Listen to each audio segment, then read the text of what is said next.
Yeah, little minor damage there. That's caused from a guardrail.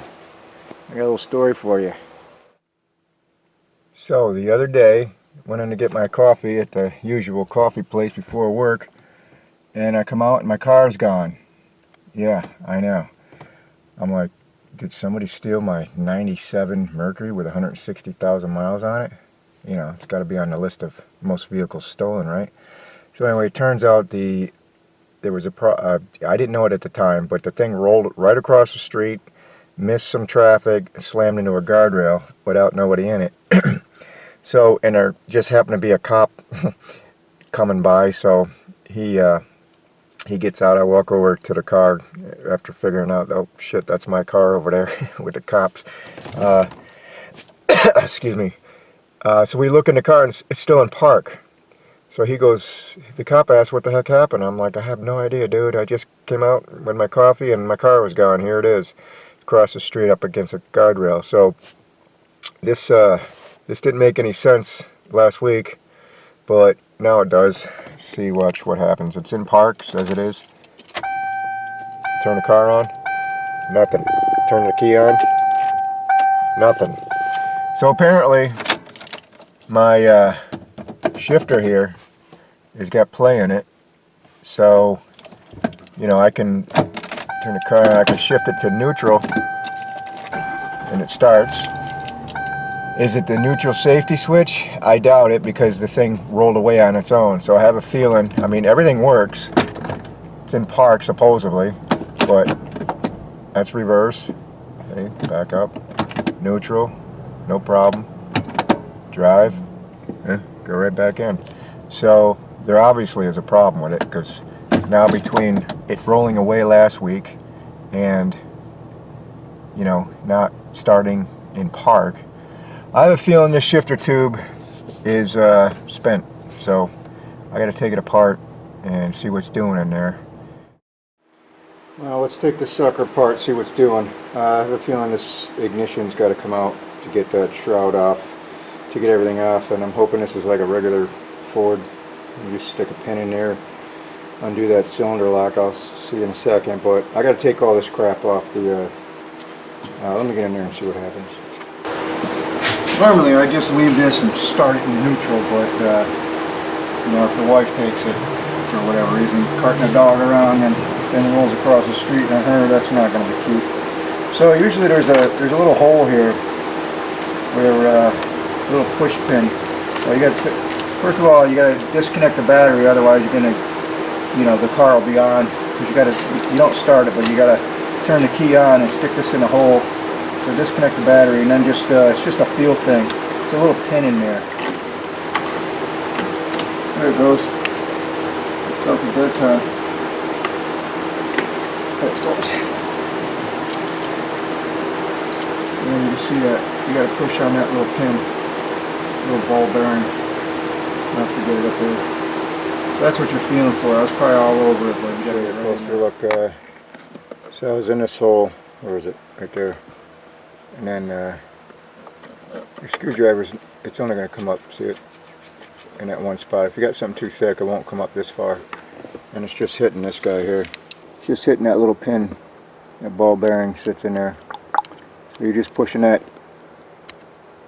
in like that. But it's got to be on run position. So now that's out of the way. So far, this is easy. So all I did is took that cylinder out. The first piece I took off was this plastic piece. It just had two bolts. One right here that goes, actually, this emergency cable. It was right here. One 7 millimeter bolt there, which was that's where it plugs into this emergency cable. So it went right through there. And then the other side, another 7 millimeter.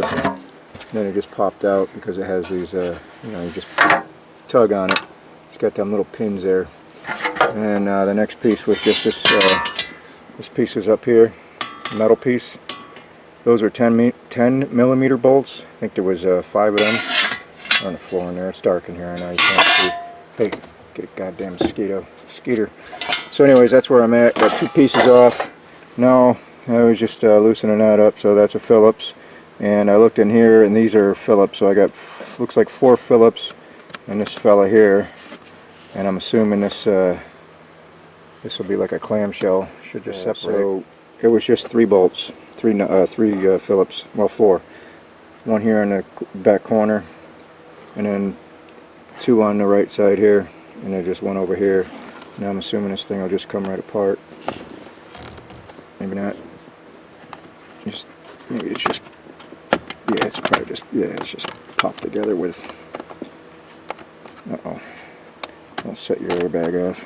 Yeah, so the bottom had this little slot. You gotta be mindful of, you probably can't see that because of the lighting, that little tilt lever. And then I just kind of worked this off, this top piece off. Of course, it's got to come around here. It was a little tight, but now it's off. Throw that away. Looks like I still got a piece left here. Wow, nice, sticky, bright coffee. Let me remove this so I can get a better look. Uh-oh. That's that little feller. Yeah, I already got a casualty, a wire hanging. I know what that is. I just fell off a,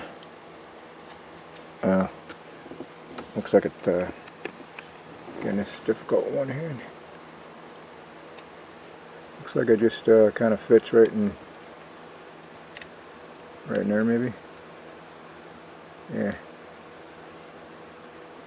Yeah, probably when you put things together, I don't know. It's got like a little metal tab, or maybe that's a ground or something. Oh, that might be for your, you know, I bet you that's for when you turn your key on and off, the dinger maybe. I don't know, it looks a little bent. That was a, probably forced it. I don't know, I'll figure that out later. Looks like it fits right there though.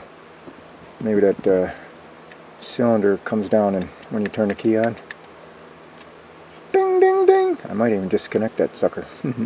Alright, so let me, looks like, I don't know, just looks like it's popped in there. Oh, yeah. Alright, so that one looks like it just comes out. Let's take a peek up here. I need better. Oop, that one just popped out too. Alright, well, it's got a wire attached.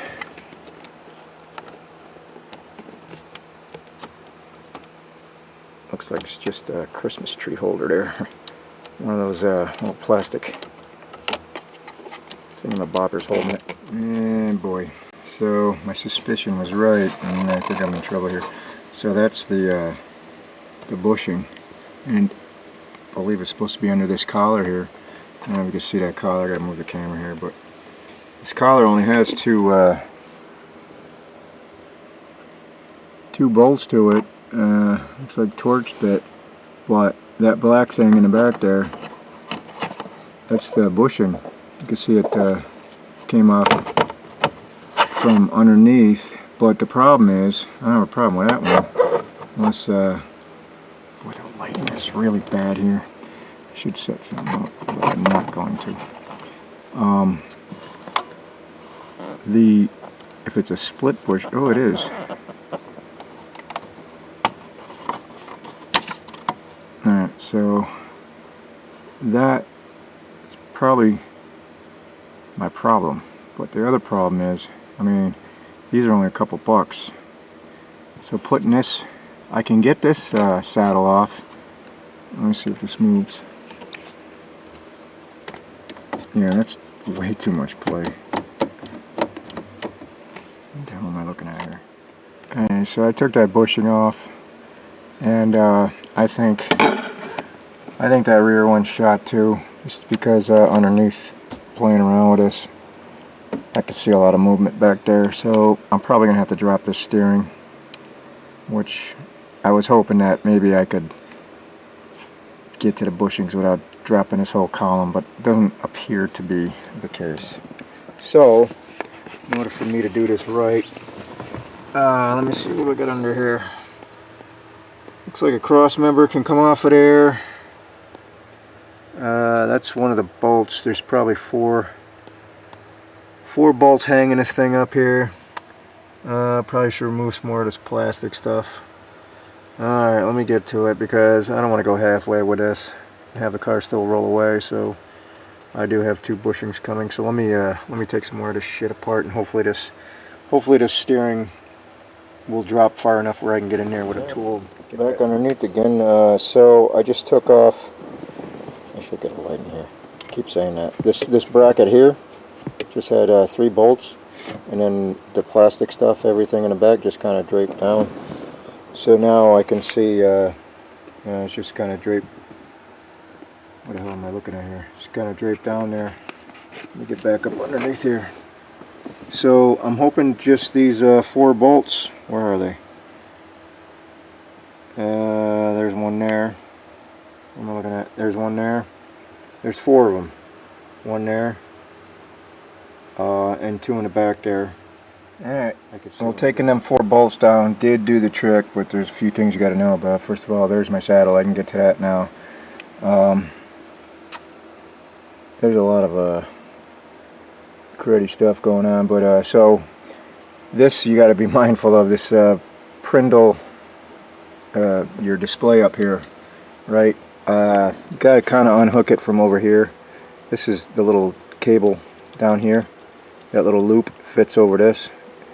I didn't take that off till just now, and then that would loosen this piece up here where you can get it down, because I was wondering why this thing wasn't falling, and it was hung up on something. It was hung up on a cable, and of course it forced its way out of that hole up in there. So hopefully everything will fit back together, or I might not have a display, which is going to suck. But it doesn't look like it's broke, but be mindful of that. Unhook that cable first so you can work this thing off. I mean, it's still hooked up, as you can see, so you can work that out of its holder there, and then it'll drop down. So let me get these let me get that saddle off and see if that bushing's spent. And I just took the bolts out.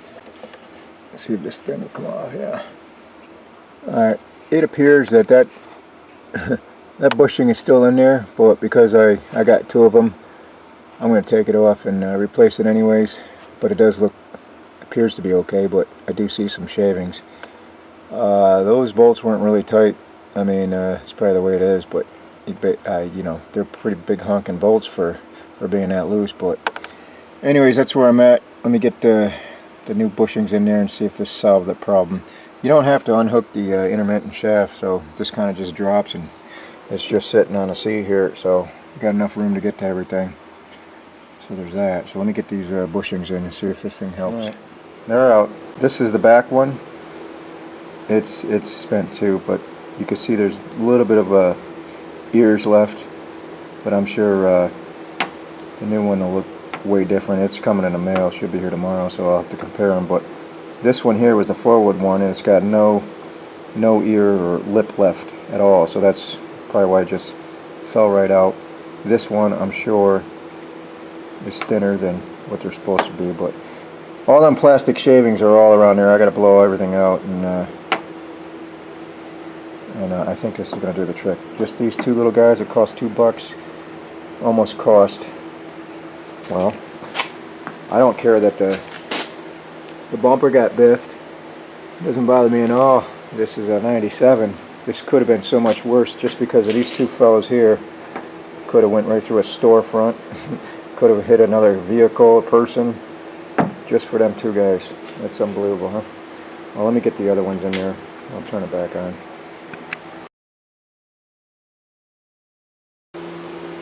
Big difference between the new one. It's got lips on both sides, and the plastic is way thicker, and this is just so flimsy. It's basically ready to go right in 2. So eventually they wear out, I guess. But so I'm wondering about putting some lithium grease on this to help out with the friction out now. I mean, it does seem like it was lubed in there with something, I don't know. White lithium grease is what I'm going to use. But anyways, there's a new one. Pop them in here, get this thing fixed. I just installed them, and they're tight as a drum. Can't even move it, not even wiggle it a little bit. So happy with that. And I have a feeling that's what the whole problem was. So I gotta figure this piece out here. That's about it. Plug this back in, see if we got a good shifter. So I put everything back together basically, except for the plastic shroud here because I wanted to test this before I put all this back together, but I put this cylinder lock in and I was right on this this little booger here. This is a door dinger. Listen, when it grounds out. Oop. Where is it? See there? When you leave your door ajar or lights on or whatever, I'm just gonna not hook that annoying booger up. Might just clip it right there because it is annoying. I don't need something to remind me the door's open or lights are on. So anyways, let's see if this fucker works. I hooked the battery back up, obviously. And oh, that Prindle, that plastic piece that came out, I was able just to tuck it back up and slide it over. Kind of clicked in, so I thought that was going to be broke, but it wasn't. She starts up, foot's on the brake. Reverse, no problem. Neutral, no problem. Good. Drive, no problem. Park, yep, idle went up. Can't move the car, so I think that's a fix. I mean, it is solid now. Before it had so much, it's getting dark now, but it had so much play before that, there's the one screw there, that when you wiggle this, I mean, you can see that it ain't moving a C here now, so it's tight. So that was it. Let me finish this up, put the rest of the plastic on. Alright, so the old dog is back in action. I got everything buttoned up and she works like a champ. Well, the way she's supposed to anyway. So, you know, I did adjust this this needle here, and why it's so far over to the left, you know, from park, it's not exactly on P. I don't know, I think that's the way it is, but anyways, you put it in reverse, boom, right on target, right? Backs up, drop it in neutral, idle goes up, drive, sweet. So that's a fix. Alright, so park, idle goes up, and it doesn't roll, even though this is flat ground. But so to recap, listen, these two little boogers could have cost me a lot of money and headache. Insurance would have covered it, but this car rolled away by itself just because of these two fellas here. So if you have a, you know, shifter that's a little wonky, a little loosey-goosey, you might want to get, you know, these are a couple of bucks. I mean, it took me about an hour to take this apart, put it back together. Overall, not a bad job at all. But the old dog's back in action. Just because of these two little guys here, almost, well,